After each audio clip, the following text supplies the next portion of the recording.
You are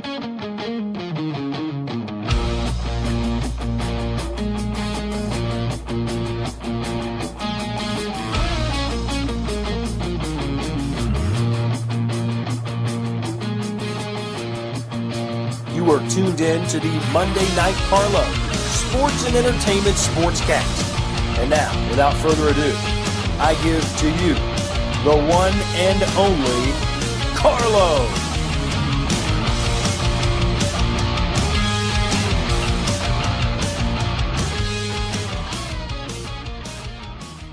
Hello, everybody, and welcome to Monday Night Carlo. This is the brand new episode. I'm back, baby. If you want to catch the podcast, follow me at MNC Podcast, Instagram, Monday Night Carlo. I've got a guest with me right now. His name is Christopher Jones. He's an artist for DC. He's a good man, and he's with me right this very second. Christopher, welcome to the show, man. How are you? I am good. Thank you so much for having me. No problem, man. It's been a long time coming. Let me tell you, first of all, I've been out of the game of podcasting for around 10 or 11 months now, so you're my very first return to the fray of Monday Night Carlo podcasting. How does that feel?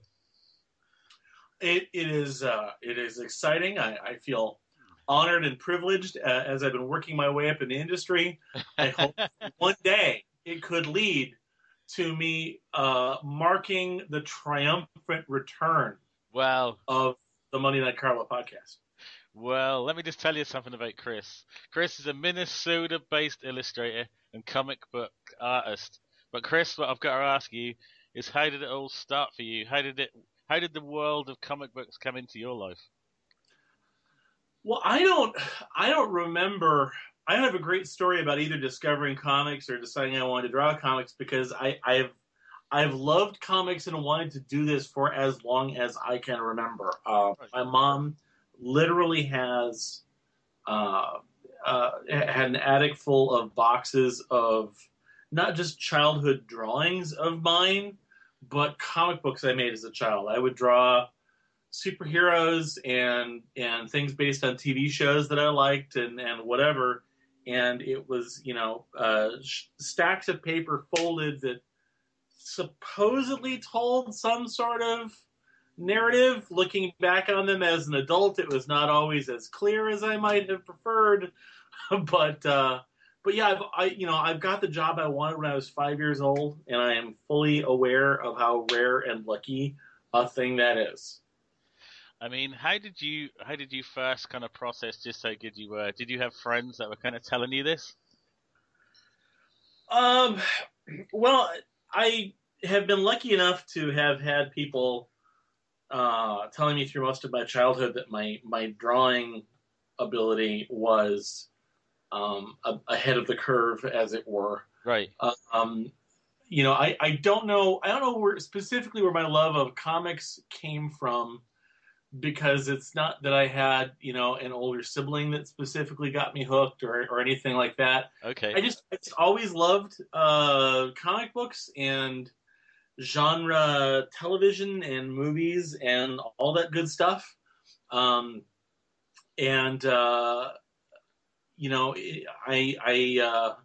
took art classes whenever I could in school, but I'm mostly self-taught.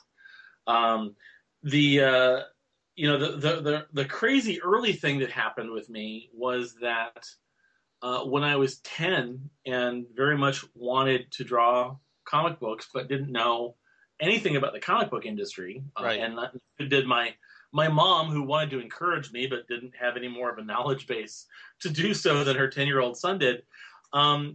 She took me down to our local newspaper, thinking that, comic strips, comic books, maybe there's a connection there. I know now there's actually very little connection there on an industry level, but we didn't know that. And the receptionist at the paper directed us to a staff writer that she happened to know was a big comic book fan. Right. And he somehow convinced his editor into not only doing a nice little human interest story on the local kid that wants to draw comic books, but they took they had a kids section in their Sunday paper that was a nationally syndicated thing called the Kids Pages that was a combination of really simple news stories for kids and puzzles and games. And out of this 4-page supplement that they were paying for, they replaced one full page of it with a superhero comic that I wrote and drew. And I did that on a weekly basis for 51 weeks, which is just nuts. That is awesome. 10 years old. And, you know, it's not great stuff. I look back at it now and I'm not like, why wasn't someone hiring me professionally? But for a 10-year-old, it was pretty impressive. And I really think that the discipline of having to crank one of those out every week without fail did a lot to shape my expectations for, you know, if I'm going to draw comics, you actually have to be able to tell a story and not just draw cool-looking pictures. And you've got to meet deadlines, and you've got to, you know, do all the stuff that goes with actually doing it for real professionally. So I know that you've worked with both the big boys, DC and Marvel. What was your first kind of interactions with them, and was working for those companies kind of as what you thought it was going to be? Well, the biggest misconception I had when I was starting out was that whatever you did, whether it was writing or penciling or inking or whatever, that you worked at your craft, you got better and better at it. When you would reach some specific threshold of quality, magically the doors would swing open and jobs would come to you. And it doesn't work that way at all. Never did, doesn't now. The thing I discovered is that it's all about networking and trying to get your foot in the door to start building the experience and a track record that and connections that help give you opportunities to get jobs hopefully more easily going forward. And it's tough when you're starting out. So yeah, I was sending samples. This is back before, you know, if I were starting out now, this would all be internet based. But at the time, I was taking photocopies of samples I did and mailing them to editors at DC and Marvel Comics, because those were the big publishers that seemed to be able to pay decent rates in those days, let alone the fact that they had all the favorite superhero characters that I thought to work on. And I hadn't gotten anywhere. I hadn't gotten a yes from anybody. And I saw an ad that Warner Brothers Animation, back at the time that they were doing their Batman and Superman series, were looking for freelance artists to, I'm not sure what it was, do storyboards, concept art, character design, whatever it was. And so I had done some samples sort of based on that Bruce Timm animated series style and sent those off. And it didn't get me in at Warner Brothers Animation, but I ended up taking those samples and including them with the next bundles of samples I was sending to editors at Marvel and DC. And they got seen by an editor at DC that was looking for an artist to draw a fill-in issue on a title that he was doing that was drawn normally in a slightly cartoonier style. So that got my foot in the door there, which got me a connection to an editor that was doing doing Justice League titles, and they were doing a bunch of those anthologies with 5 and 10 page short stories that they'd been doing in the very late 90s and early 2000s. A lot of the 80-page giants and Silver Age secret files and things like that.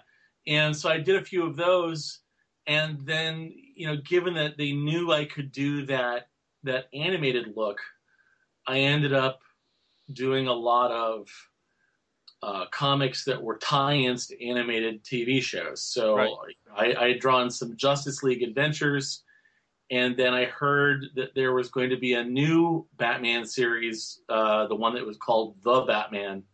And I thought, well, I know how this works. There's going to be a comic tie-in. So I asked, do you know who the editor on that book is going to be? They've not announced that they're doing one yet, but we know how this works. Who's going to be doing that book? And I found out, and I said, I really want to draw that book. And I did some samples, and I got the gig. And that was my first regular monthly title for DC, drawing the comic, which ended up being called The Batman Strikes. And I did, I think, 46 issues out of the 50-issue run that book had. Nice. So yeah, that's a lot of Batman stories, which was awesome because I love Batman. I know And yeah, go ahead. I know that you were included in the Batman 66 comics, so maybe tell us a little bit about those. How do those work? Well, it would have been on a career bucket list of things to do one day to draw an Adam West Batman 66 comic if I ever would have imagined that they would be doing such things. That came along after I had worked on the Young Justice title, and as it happened, the editor I had worked for on Young Justice was the editor that was overseeing this new book DC was doing based on the 60s Adam West TV show. And that at least, it didn't guarantee me a chance to do that book, but it at least meant that I had an easier time getting that editor to take a serious look at my samples because we have that established relationship. So I did some samples for that, and I ended up getting to do a story for that. And, I wish I'd gotten to do more, but the one I got to do, it was a two-parter featuring Falseface, and that was just a treat because Falseface is one of my favorite. The story with him from the TV show is one of my favorite stories. It was from the first season when so often the stories were they only had a little bit more of a budget and were a little better produced, but the tone of the show was a little more deadpan, where there was absurdity and humor, but you could take the jokes out and it would have worked as a straight action adventure show, as opposed to by the third season it had turned into a little bit of a sitcom, I think. Yes. I mean, I love all of it, but I love this first season more. And Falseface is one of the best examples of that because it was a really great episode with a clever story and a lot of twists and turns and some great action. And the villain Falseface, who was played by Malachi Throne, although at the time they were trying to make it a mystery as to who the actor was underneath the mask, and they never showed his face, and he was only credited in the credits of the show with a question mark. They didn't say who it was. Okay. I loved all that stuff, and so that was the villain I got to draw for the comic, and I really tried to approach it with that deadpan quality that I like. The Batman 66 comic had different artists and writers contributing to it, and some of them would take different approaches, and some of them were cartoonier than others, and I tried to draw it as straight as I could, figuring that the humor was going to come out of the story, out of some of the dialogue and some of the absurd things that happened. And in the same way that I liked it when the show looked great, played it with a straight face, that's what I wanted the artwork to do. So I drew Adam West and I drew Burt Ward, but I tried to draw them fairly realistically and play it straight. And it was a ton of fun to do. And the story had a cameo by the Riddler, and Frank Gorshin's Riddler is my all-time favorite villain from that show. So I couldn't have been happier. So, for those who don't know about Falseface, for some of the listeners that have probably never heard of the character, can you explain Falseface to us just a little bit? Well, he was a master of disguise, and he could, on a dime, imitate some other character. And the way the show dealt with it was, if he was going to imitate Commissioner Gordon, right. Well, then Neil Hamilton, who played Commissioner Gordon, would just be playing him and would, speak a little stiffly or something to indicate that, something wasn't quite right. But they just did it that way. But when he wasn't imitating another character, the look of Falseface was just that he wore various eccentric clothes, but his face was hidden by this kind of creepy looking translucent plastic mask. It wasn't clear, but it was sort of translucent. So, that's why they were able to play up the mystery of who the actor was in the role. Sounds cool. Yeah, it was a lot of fun. So, as far as obviously being a comic based upon the humor of Adam West in the original series, have you got any kind of famous or like quips from the cartoon series itself? Well, my favorite moment is just a little quick throwaway thing in the story that I drew was we had the pleasure of I had the treat of getting to design a new Bat vehicle. We introduced the Bat plane or the Bat jet. Nice. We took a F4 Phantom, and which was one of the more kind of badass jet fighter planes that would have been around in the mid '60s. Right. And basically, I tried to apply the very same aesthetics that were applied in customizing the Lincoln Ford Futura, the Lincoln Futura into the Batmobile. Right. To this plane, so it black with the red pinstripes, and I gave it the three little pipes on the back that on the Batmobile are an anti-theft system that shoots rockets because that makes sense. Sure, why not? And a little siren on top and all this stuff that like really has no business being on a plane, but half the stuff in the Batmobile doesn't have any business being on a car either. So what the heck? But that was fun to design. But in the story, much like the Batcopter in the TV show. It wasn't kept in some part of the Batcave. It was in a hangar out at the airport. So right. Batman and Robin drive out to the airport, and there's a big hangar with a Bat logo on it, and the doors part, and there's this kind of ground crew wearing like coveralls and stuff that are prepping the plane for takeoff. And as Batman and Robin are running up to the plane, one of them basically tells Batman that it's ready to fly, and Batman says, "Thanks, Mike." And there was something that just struck me so subtly funny about Batman being on a friendly first name basis with this guy at the airport taking care of his plane, which, there isn't anything crazy absurd about that other than it just sort of makes you step back and see kind of how ridiculous this all is, which to me was always the sweet spot for the humor on the TV show. That's so Adam West though, Chris, as well, Oh, absolutely. You can just totally hear him, "Thank you, citizen. Thank you for all that you do," kind of forthrightness. It was great stuff. So it was written by Jeff Parker, and he always just nailed that material. So good stuff. I know that you're involved with Avengers, the Earth's Mightiest Heroes, which is also a TV series. So how did you contribute with that? Well, that was another comic tie-in based on the animated show, and that was another one, much like Justice League Adventures had been, which was the first animated tie-in thing I did. They had a pool of writers and artists that would sort of cycle through. So right. I got to draw a few stories for it over the course of many issues. And that was just a ton of fun because I love the Marvel characters. I loved that show. People sometimes come up to me at conventions and seem to think that because I've drawn more DC stuff that I don't like Marvel, or I'm more of a DC guy than a Marvel guy. It's like, well, no, I've happened to do more work at DC. I've gotten a slightly better network of contacts at DC. I love the Marvel characters. I would draw more of the Marvel characters if they let me draw more of the Marvel characters. But I got to draw a few issues of that, and that was a lot of fun. And a couple of them were written by Chris Yost, who was one of the showrunners on the Avengers: Earth's Mightiest Heroes TV series. And he's written a bunch of other comics too, and has written screenplays for some of the Marvel films. And he's kind of a big deal, and it was fun to get to work on something of his. So yeah, that was a lot of fun. I enjoyed that.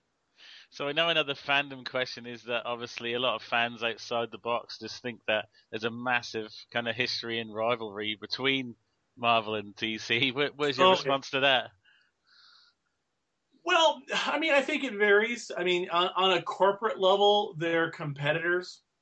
So yeah. Of course there's going to be a certain amount of rivalry. Yeah. But in the same way that some fans are equally a big fan of DC and Marvel characters, and some are more in one camp or the other. I think it varies from individual to individual as far as employees of those companies and people representing those companies, as far as whether that rivalry is good natured or not. And I think I think depending on who the people are in charge, and I think probably depending on, how things are going in the industry, might have a bearing on overall relationships between the two. Because we've obviously had periods where they were getting along well enough to facilitate doing all these intercompany crossovers and all this stuff that's a lot of fun for fans. And then at other times, I suspect that gets a little harder to do if people are a little more protective or feeling like the competition is getting a little more sharp-shouldered. It's throwing some elbows back and forth. I don't know. Let me tell you this. Let me tell you this, Chris. I know for a fact that Stan Lee has done work for DC. He's done the crossover comics, right? With the absolutely Stan Lee's Superman and that kind of stuff, Yeah, I mean, there's a ton of creators that have done work at both companies. So, and even those creators, it's like, I wouldn't be surprised if some of them prefer one over the other, but you're going to go where the paycheck is and where you feel like you're getting treated well. And yes. I'm sure that varies from time period to time period, and depending on who individually you're dealing with at the company. I mean, that's the thing, as much as certainly a publisher can have a certain corporate culture, you're still at the end of the day dealing with individuals. Yeah. And so, individuals' attitudes will change over time, and you will have people come and go. So, it evolves. So, I've seen ups and downs to working for both. At the end of the day, they still have all of these great characters that are, a part of my life since childhood. Yeah. And represent probably if you talk about just wanting your work to reach people, being up on the soapbox and actually having the biggest possible audience see your work, it's hard to beat that stuff, which is why I think, a career ideal would be being able to kind of jump back and forth between doing either something creator owned or something that might be more personally satisfying for a smaller publisher, and then maybe going and getting to play with one of those big superhero characters where you're a little bit of a cog in the big franchise machine at that point,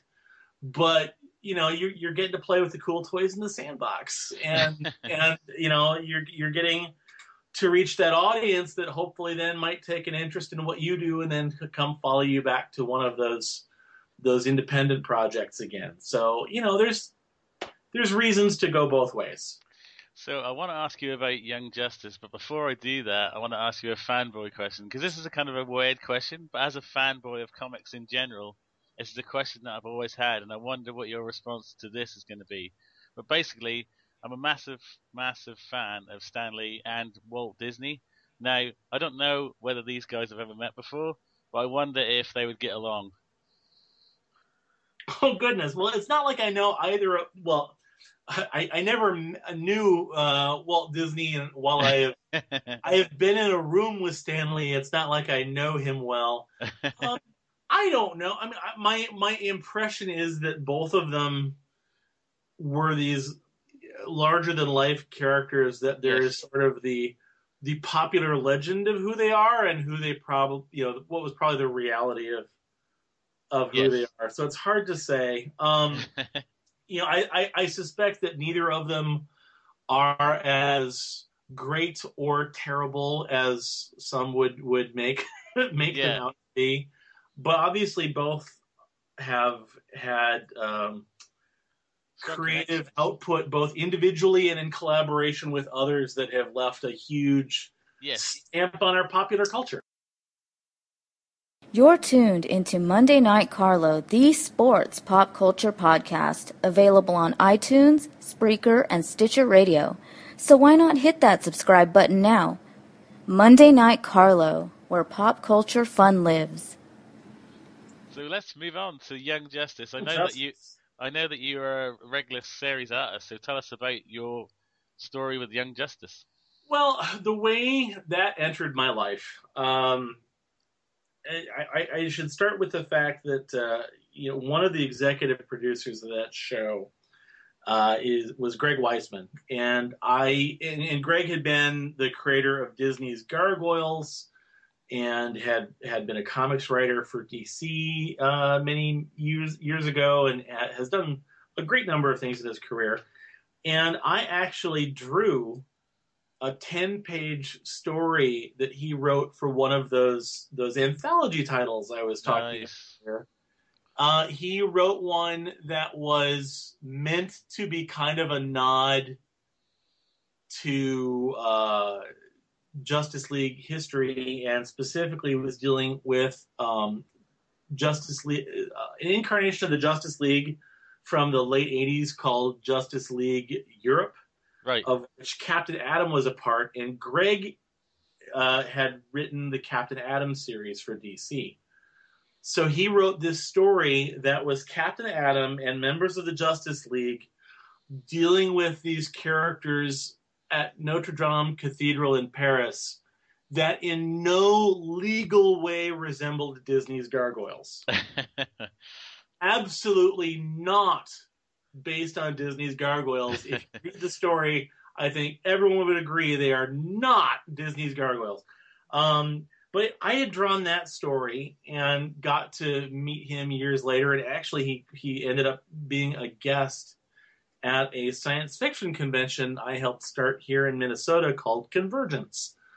And we talked about the fact that we'd had that little bit of shared history and kind of hit it off, and had developed an interest in finding something to work on together again, which led to him asking me to come in and do the art when a fill-in artist was needed for an issue of one of the Gargoyle spin-off comics, which at the time was being done for a publisher called Slave Labor Graphics, which makes you feel really good going in about how well paid you're going to be for a project like that. But so we did a couple of things together, and then I saw them announce that there was going to be this new superhero animated TV show called Young Justice, and that Greg Weisman was one of the executive producers on it. Right. And I thought, well, I'm going to do the same thing I did with the Batman, which is before they've even announced that there's going to be a comic, I'm going to find out who's editing this thing and try to get that gig because, hey, another regular series would be great. I love those characters, so that would be really fun to work on. And if it has any connection to Greg, whether he's working on the comic or even if it's just based on a show of his, he does great stuff, so it would be good all around. So I finally found out who the editor was going to be, and by the time I found out, I was told they already had the creative team all set on the book, and there just wasn't room for me. I was like, oh, well, that would have been nice, but wasn't meant to be. And they aired the 2-part pilot of the show long before they started airing regular weekly episodes. Right. And it was fantastic, and that made me even a little more frustrated that I wasn't getting to work on the comic, but I was happy for Greg and was looking forward to watching the series. And then I ended up getting a call that the original artist that had been assigned to the book was leaving to work on another project, and they asked if I would be interested in coming on board as the regular artist. And I was thrilled, delighted, said yes immediately, did cartwheels around the room. And then better yet, very shortly thereafterwards, Greg came on to write the comic personally. So we got to work together on the comic, and having him writing the comic as one of the producers of the show, just, I've worked on tie-in stuff before where it's not considered canon. It's hard to connect it to what's being planned for from the source material, whether it's a TV show or whatever. It's hard to get reference material.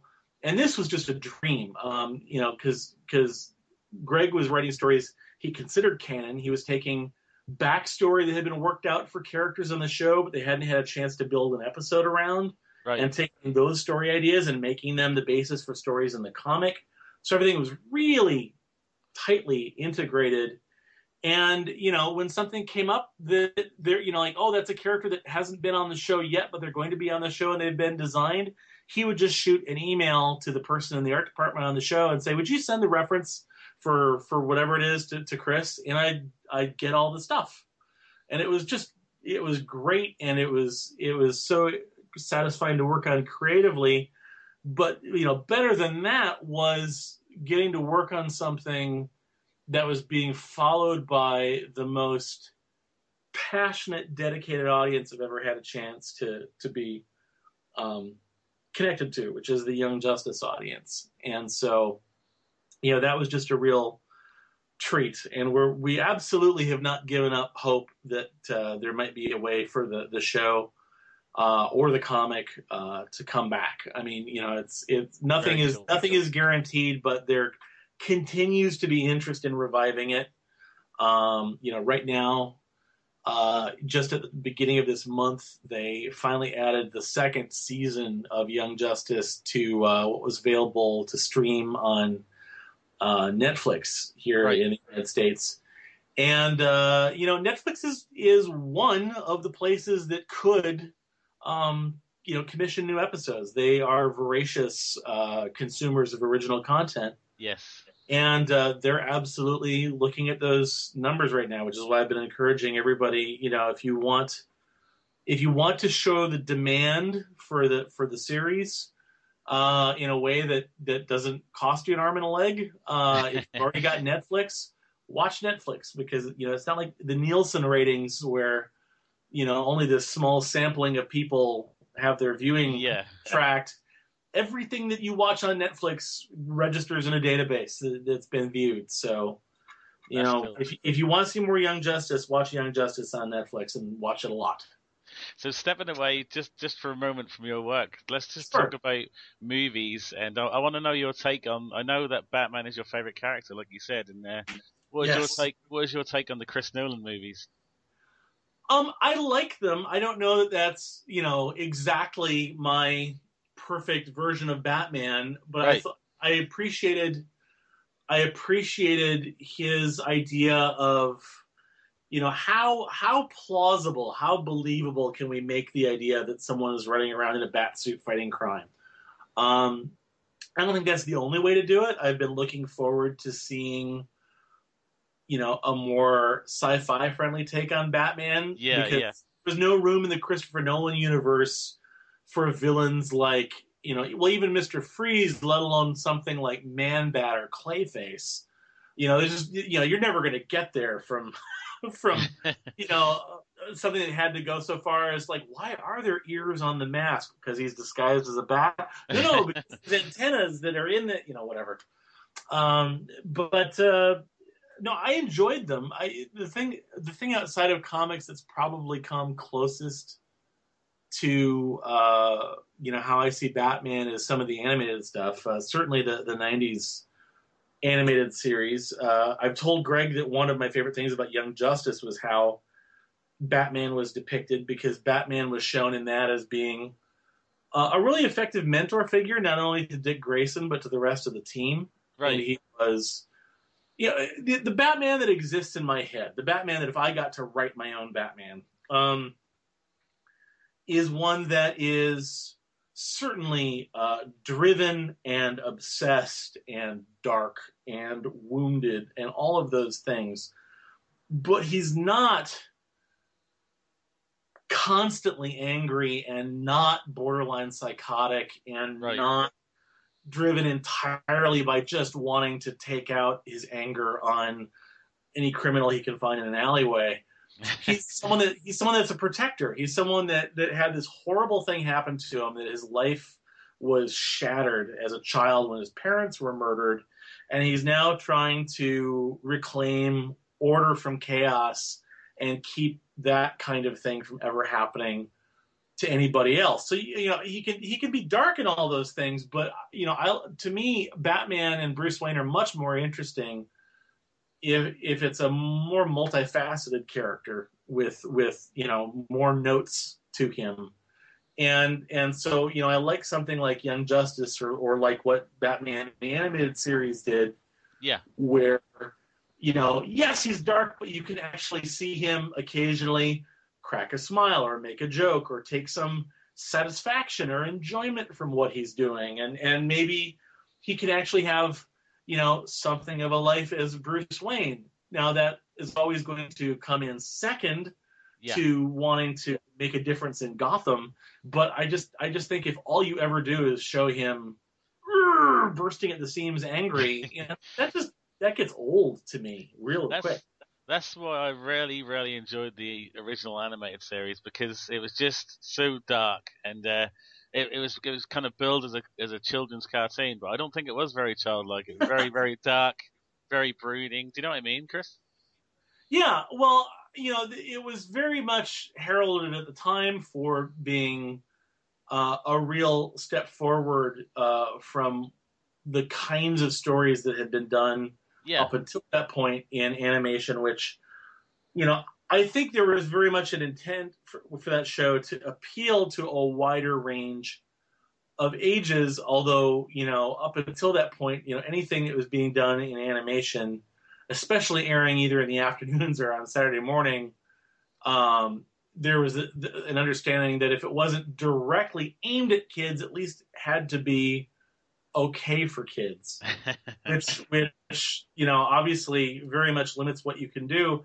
And I think the 90s animated series of Batman, is a great testament for how successful you can be at doing material that works for both kids and an older audience.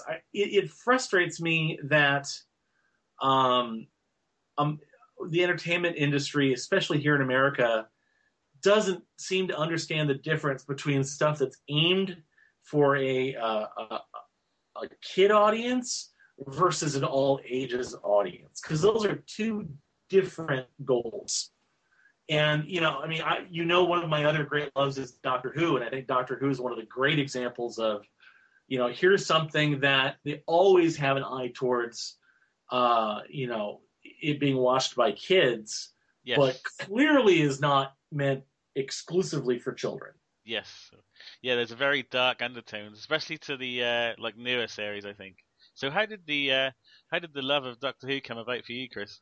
Oh, well, I discovered it when I was a kid, not sadly when I was young enough to find it genuinely terrifying. But I think I read about it before I had a chance to see it. Marvel Comics had, before they actually started doing a proper Doctor Who series in this country, had reprinted, I think, 4 issues of Marvel UK's Doctor Who comic with great Dave Gibbons artwork. Nice. In issues of, was it Marvel Premiere? And it was, the Tom Baker era. And, those comics looked great, and the stuff I had read about the series sounded great. But reading about it just does not convey the wit and the charm of actually seeing the show. And so finally, our local PBS station started carrying the series. Nice. And they were showing it in episodic form on weeknights. And I somehow completely managed to miss all 4 episodes of Tom Baker's first story. So the first Doctor Who I ever saw was episode 1 of Ark in Space, which is actually a great introduction to Doctor Who, because almost all of episode 1 is the Doctor, Sarah Jane, and Harry Sullivan landing in and exploring an abandoned space station and getting into trouble with automated security systems, and there's no other characters appearing, and it's such a kind of minimalist episode that's totally carried by the banter between the characters and the eccentricity of the Doctor, and it's just it was great. I was hooked right away. You wouldn't believe, Chris, just how big it's kind of become again in the UK. There's the trailers that we carry kind of, because in the UK, Doctor Who is on a Saturday night. That's like prime time, 7 p.m. Saturday night TV, and the trailers Right. the trailers that they have on TV for it are huge, like kind of movie standard, if you will. Well, it's broadcast over here on BBC America, and they promote it Right. pretty enthusiastically themselves. Although it's not quite like having it be on proper BBC One over in the UK. But no, it's when I was first into Doctor Who as a kid and with the original series, the not only was science fiction a little less mainstream then than it is now. It's like science fiction was sort of a niche in the popular culture, and Doctor Who was a niche within the niche. Right. And now it's all gotten big and mainstream. It is amazing to me that you can you can find the toys everywhere, and just the awareness of it. I mean, I went to my bank a couple weeks ago and had a Doctor Who shirt on, and the teller made a Doctor Who reference in response to my shirt. I'm like, okay, it's just everywhere now. That's very cool. Which is great, but it's definitely a change from how it was when I first was discovering it. Do you think that also, because it's kind of a British staple, British TV show, the British side of it kind of allured you to it because it was British? Is that maybe a side of it that you liked as well? Or? Well, I think Doctor Who is what led to actually me having a big interest in British popular culture. I mean, I am a big fan now of not just British science fiction, but British sitcoms and all kinds of stuff. Nice. And Doctor Who is what came first for me. So yeah. I think there's definitely a connection, but more that it springs from Doctor Who than Doctor Who was appealing in the first place because it was British. So I know that you're involved in a comic called Parallel Man: Invasion America. It sounds very interesting. What is that? What is that actually about? Oh, well, that was a mini series I did last year, and it was a science fiction series that is about parallel worlds, and that gave me a lot of opportunity to get to draw a lot of different kinds of settings. It was an exciting opportunity just because so much of what I was getting offered by DC and Marvel were these tie-ins to animated series, which is stuff I really enjoyed doing, but that's certainly not all I can do. And there's frankly, fewer of those jobs around to get. So, I saw this as an opportunity to kind of not do something stylistically different, but really show the range of the kind of material I can do. Before I got in at DC and I was doing work for smaller publishers, I was doing a lot of horror and crime comics. I drew a Jack the Ripper story. I did H.P. Lovecraft adaptations. I drew the comic adaptation of Reanimator back in the day, for Pete's sake, cool. Which is about as far as you can get from all ages cartoon material. So yeah, I did that Parallel Man book last year. Right now, I'm working on a graphic novel called Also Known As, which is written by Tony Lee, who wrote a bunch of the Doctor Who comics that were done over here by IDW. Nice. And that's proving to be a lot of fun. I'm about halfway through that right now. That should be out hopefully by July. That's a big project. I've done a lot of comics in my career, long runs on series and different things, but this is actually the first time I've done a proper graphic novel where it's just all one big chunk. So this is I think 108 pages, and this is a long time to be working on something that nobody's seen the book yet. No one's gonna see it until I'm done. I'm gonna draw on a lot of this before anyone sees anything of it. So, but it's cool material. Are you kind of privileged enough to say that you've kind of accomplished what you want to accomplish, or is there something that even for you now is kind of a holy grail thing that you'd love to be involved in, Chris? Well, when I was starting out, I imagined that there would be some sort of a threshold moment where I'd felt like I'd made it, some sort of through the looking glass of, aha, now I'm here. And not only have I not experienced that, but I'm less and less convinced that unless you are lucky enough to have just a really huge breakout hit at some point in your career, I just don't think that's really how it works. It's much more of a gradual thing. It's more of a gradient of success. And I feel like, you are as successful, career-wise, industry-wise, as what you're working on right now and what you're working on next. Right. I feel like I can look back and I have this body of work I'm very proud of.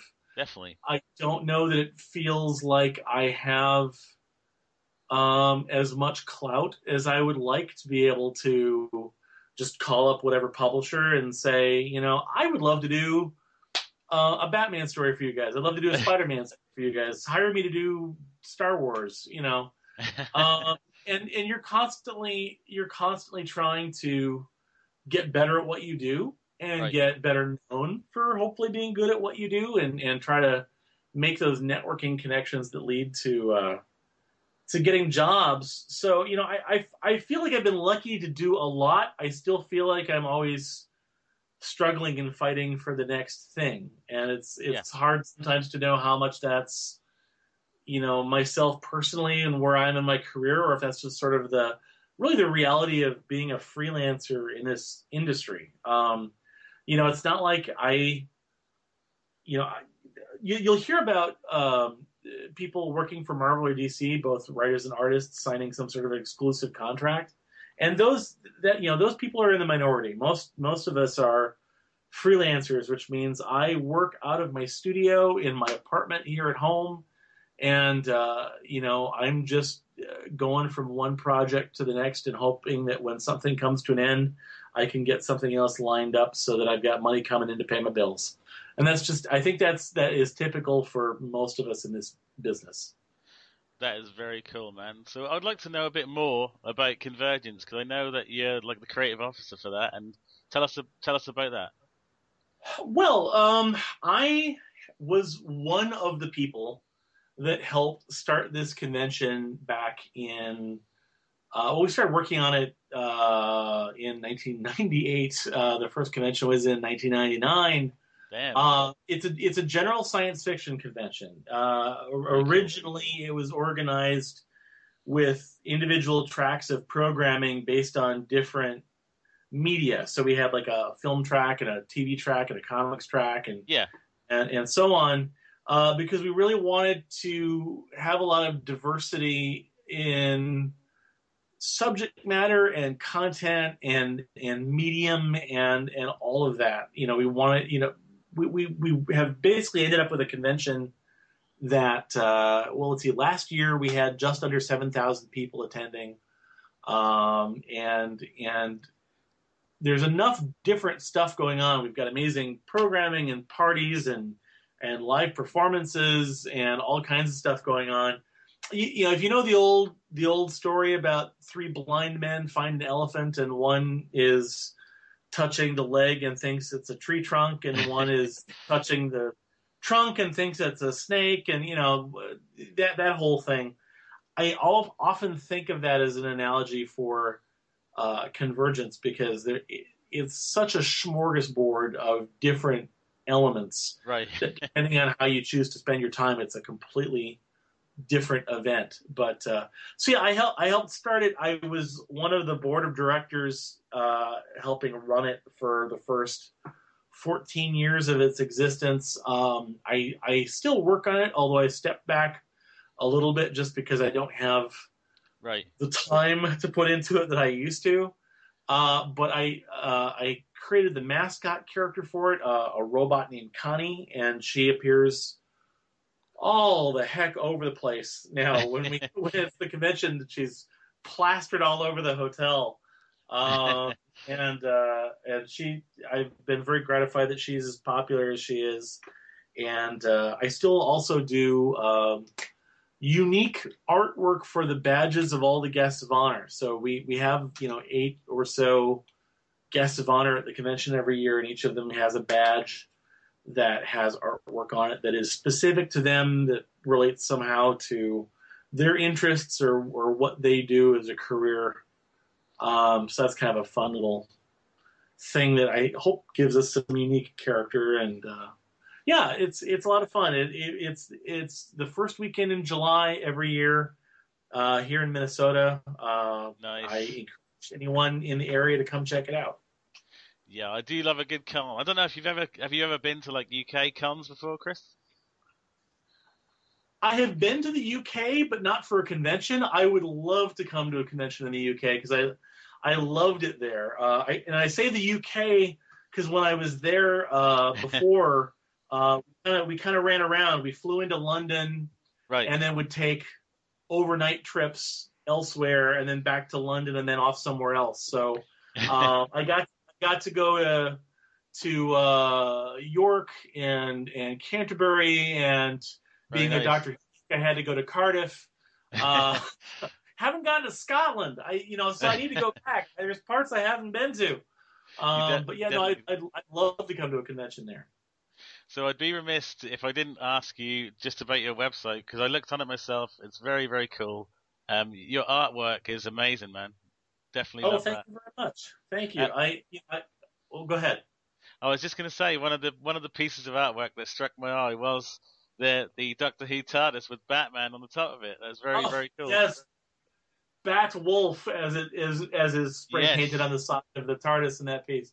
That a friend of mine, Sarah, was coming around at a convention and had a sketchbook and said, "All right, draw any superhero you want with the TARDIS."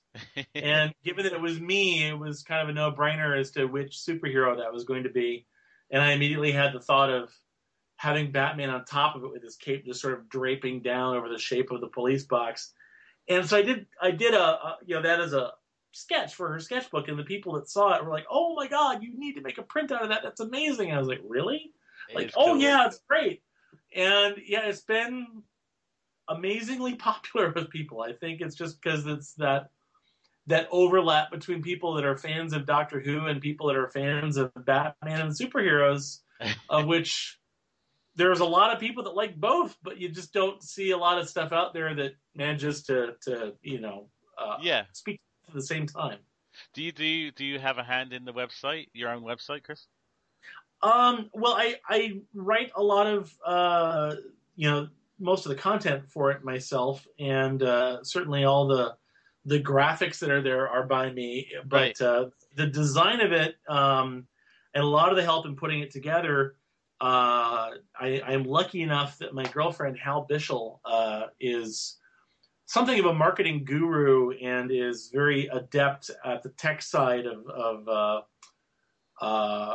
programming websites and things like that. So she has very much worked with me to not only create a much better online presence than I used to have, but kind of a general strategy for when I do convention appearances. We've got this nice little cycle going now where when I have a convention coming up, we'll plug it on my blog and on all my social media, and get the word out there. Is like, here's where I'll be, and here's the panels I'll be on, and I'll have these prints for sale and all that. And then I go to the convention, and then it's all about trying to grab new followers for all that social media. So it hopefully just cycles and is a bit of a positive loop going there. But no, Hal is great, and I like to think that I have a little bit of a sense of how to market myself reasonably well, but she's almost unquestionably better at it than I am, and between that and the tech side of things has really helped me create a better online presence than I would have without her. That's for sure. That is very cool. For anyone that wants to check that out, go to www.christopherjonesart.com. Christopher, that's been an amazing chat. I can see why I've wanted you on the show for so long. You're a really nice guy, and I really appreciate you coming on the show, man. Well, thank you very much. It was a lot of fun to do, and for anyone that wants to follow me anywhere, if you just go to my website, which you just heard the URL for. There's links there to my Facebook and Twitter and Tumblr and everything else. So, come check it out. Come see me at a convention. I always love talking to fans. That has been Christopher Jones. No problem, man. That has been Christopher Jones. I've been Carl Eggett. And you have been listening, even you at the back, have been listening to Monday Night Carlo.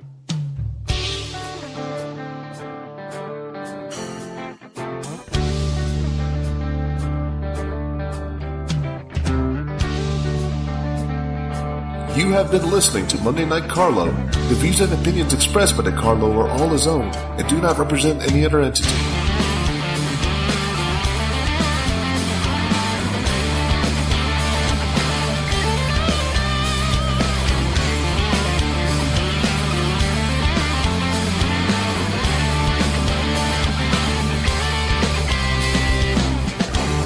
Why not come and like the official Monday Night Carlo Facebook page? Facebook.com/EggettCarl-MNC. That's Facebook.com/EGGETTCARL-MNC.